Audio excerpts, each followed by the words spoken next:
नमस्कार, आप देख रहे हैं आज तक। आपके साथ मैं हूं सईद अंसारी। नेताजी सुभाष चंद्र बोस की जयंती पर आज प्रधानमंत्री नरेंद्र मोदी ने नेताजी से जुड़ी 100 फाइलें सार्वजनिक कर दी। आज सरकार ने नेताजी की जो गोपनीय फाइलें सार्वजनिक की हैं, उनमें नेताजी की मौत और उनके जीवन के रहस्य से जुड़ी कई घटनाओं का भी जिक्र है।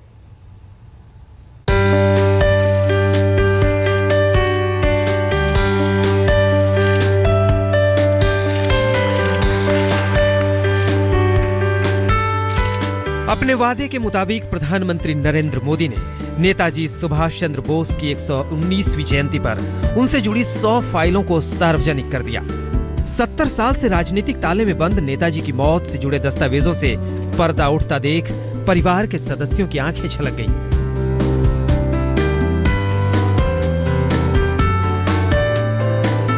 इन सभी फाइलों की डिजिटल कॉपी को राष्ट्रीय संग्रहालय में रखा गया है।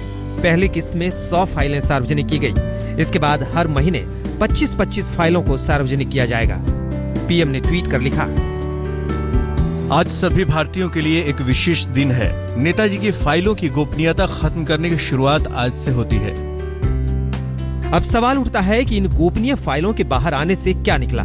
इन सरकारी दस्तावेजों के सार्वजनिक होने से जो अहम खुलासे हुए हैं, उसके मुताबिक इनमें शहनवाज कमेटी, खोसला आयोग और मुखर्जी आयोग से जुड़े दस्तावेज पढ़े जा सकते हैं।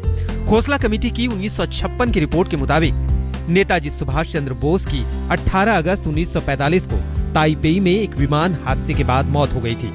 हालांकि इन फाइलों में उनके मौत से जुड़ी अलग अलग जानकारियां सामने आई हैं। फाइलों में यह दावा किया गया कि नेताजी ने अपने अंतिम शब्दों में कहा था कि देश के लोगों को ये बताया जाए कि अंतिम सांस तक वो देश की आजादी के लिए लड़ते रहे। लोगों को स्वतंत्रता की लड़ाई जारी रखनी चाहिए। कोई भारत को बंधन में जकड़कर नहीं रख सकता।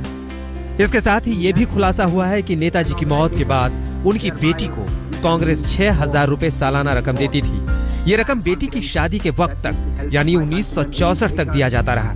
ये भी खुलासा हुआ है कि नेताजी की पत्नी ने कांग्रेस से मदद लेने से इनकार कर दिया था। ये अभी शुरुआती जानकारी है। इन 100 फाइलों में करीब 3,000 पन्नों में नेताजी से जुड़ी जानकारियां हैं, लिहाजा भी परतें खुलनी शुरू हुई हैं। नेताजी की मौत से जुड़े राज भी उनकी जिंदगी की तरह ही बेहद दिलचस्प है। देश जानना चाहता है कि 1945 में सार्वजनिक तौर पर अंतिम बार देखे जाने के बाद नेताजी का क्या हुआ। हिमांशु मिश्रा और संजय शर्मा के साथ आज तक ब्यूरो। नेताजी सुभाष चंद्र बोस के जीवन के अंतिम दिनों के रहस्य से पर्दा उठाने की शुरुआत हुई तो विवादों का नया दौर भी शुरू हो गया। तब के ब्रिटिश प्रधानमंत्री क्लेमेंट एटली के नाम लिखे गए पंडित जवाहरलाल नेहरू के पत्र में नेताजी को वॉर क्रिमिनल बताए जाने का हलफनामा जारी हुआ तो हंगामा भड़क गया। कांग्रेस ने इसे फर्जी बताने में जरा भी देर नहीं की।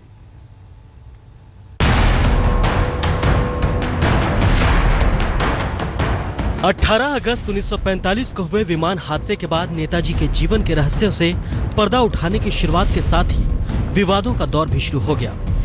पंडित जवाहरलाल नेहरू के स्टेनोग्राफर श्यामलाल जैन का हलफनामा भी उन 100 फाइलों में शामिल है जिन्हें सरकारी तहखानों से मुक्ति मिली है। इस हलफनामे ने कांग्रेस की नींद उड़ा रखी है। खुलासा हुआ है कि नेहरू ने एक चिट्ठी टाइप कराई जो कि ब्रिटिश पीएम क्लेमेंट एटली के नाम था। मुझे काफी भरोसेमंद सूत्र से पता चला है कि सुभाष चंद्र बोस, जो आपका वॉर क्रिमिनल है, उसे स्टालिन ने रूस में रहने की इजाजत दे दी है। यह साफ तौर पर रूसी लोगों का विश्वासघात है। ब्रिटिश अमेरिकी सेना का साथी होने के नाते रूस को कतई ऐसा नहीं करना चाहिए था। अब आप इस पर ध्यान दें और उचित कार्रवाई करें। आपका विश्वासी जवाहरलाल नेहरू। यानी ब्रिटिश पीएम क्लेमेंट एटली को लिखे पत्र में नेताजी को ब्रिटेन का वॉर क्रिमिनल लिखा गया था। इस चिट्ठी के सार्वजनिक होने के तुरंत बाद कांग्रेस ने इसे फर्जी करार दिया। इस खुलासे की मंशा पर सवाल उठाए। ये बहुत समय से एक फर्जी कागज, कुछ शरारती तत्व इसको प्रचार कर रहे हैं। इस ओछी हरकत से ना तो सच्चाई को नकारा जा सकता है और ना एक बड़े व्यक्तित्व को, जिनका ऐतिहासिक योगदान रहा है, उनको गलत रूप से प्रस्तुत किया जा सकता है। कांग्रेस ने पल्ला झाड़ लिया तो सुभाष चंद्र बोस के परिवार वालों का कांग्रेस पर शक और गहरा गया। आजादी के पहले बार भारत सरकार ट्रांसपेरेंट सरकार बन गया। आज तक 70 साल से भारत सरकार की पॉलिसी था सब कुछ छिपाने के लिए, दबाने के लिए, सप्रेशन ऑफ फैक्ट्स, डिसीट, ये पॉलिसी था। ये पॉलिसी का आज परिवर्तन आ गया। अभी कुछ पन्ने ही खुले हैं, 100 फाइलों के 1000 पन्ने बाकी हैं और हर पन्ने की अपनी अलग दास्तान, अलग सच्चाई और अलग खुलासा है। सवाल भी अलग और उनके जवाब भी अलग, यानी बात निकली है तो दूर तलक जाएगी। यानी कहा यह जा रहा है कि ये दस्तावेज सार्वजनिक होने के बाद कुछ राजनीतिक परिवार ऐसे हैं जिनकी असलियत सामने आएगी, न केवल उन राजनीतिक परिवारों की बल्कि कई देशों की सरकारों की भी, उस समय जो उन देशों पर काबिज थे। कैमरामैन संजय चौधरी के साथ संजय शर्मा, दिल्ली, आज तक। 26 जनवरी से पहले दिल्ली समेत देश के कई इलाकों में हाई अलर्ट जारी किया गया है। सुरक्षा बल बेहद चौकस हैं। 24 घंटे 18 संदिग्धों को पकड़ा गया। एक नहीं बल्कि पूरे 5 के 5 आतंकवादी संगठन भारत में हमले की फिराक में हैं। पूरी दिल्ली को छावनी में तब्दील कर दिया गया है।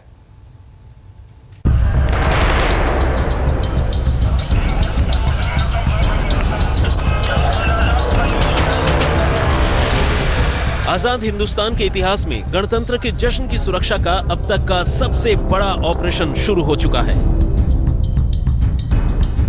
खतरा कितना ज्यादा है इसका अंदाजा इसी बात से लगाया जा सकता है कि बस पिछले 4 दिनों में ही आतंक के नापाक गठजोड़ के 18 संदिग्ध आतंकवादी देश के अलग अलग हिस्सों से गिरफ्तार किए जा चुके हैं और गिनती अभी खत्म नहीं हुई है।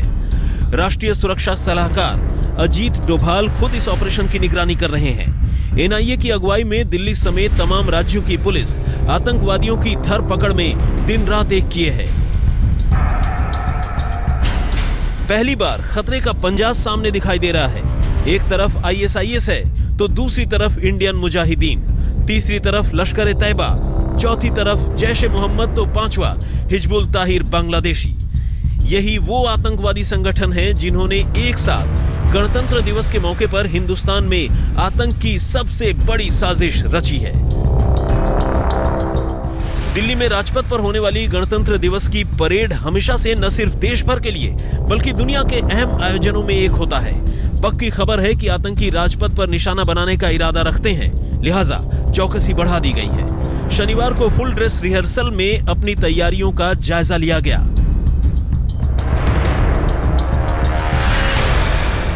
ये रिपब्लिक डे के अरेंजमेंट के संबंध में जो भी थ्रेट्स आ रही हैं उनको मद्देनजर रखते हुए सीनियर अफसर के आदेश है कि जो भी थाने में स्टाफ है, टोटल स्टाफ 24 आवर बावर्दी रहेगा और विद आर्म्स रहेगा। पुलिस न सिर्फ राजपथ और उस तरफ जाने वाली सड़कों पर बल्कि पूरी दिल्ली की कड़ी निगरानी कर रही है और इसी कड़ी में दिल्ली पुलिस ने हाल ही में कई जगहों पर मॉक ड्रिल कर खुद अपनी काबिलियत का भी जायजा लिया है। यानी राजधानी में परिंदा भी पर नहीं मार सकता। रवीश पाल सिंह और हिमांशु मिश्र के साथ चिराग गोठी, दिल्ली, आज तक। 26 जनवरी के मद्देनजर दिल्ली में सुरक्षा व्यवस्था चाक चौबंद कर दी गई है। पूरी दिल्ली छावनी में तब्दील। अलर्ट सिर्फ दिल्ली में नहीं, देश के अंदर ही नहीं बल्कि सीमा पर भी है। फौज और बीएसएफ के जवान मुस्तैद हैं। आतंकवादी 26 जनवरी के मद्देनजर घाटी में भी गड़बड़ी फैलाने के उद्देश्य से घुसपैठ कर सकते हैं और इसलिए 10 फीट मोटी बर्फ की चादर में भी जवानों की चौकसी बढ़ गई है और बढ़ा दी गई है।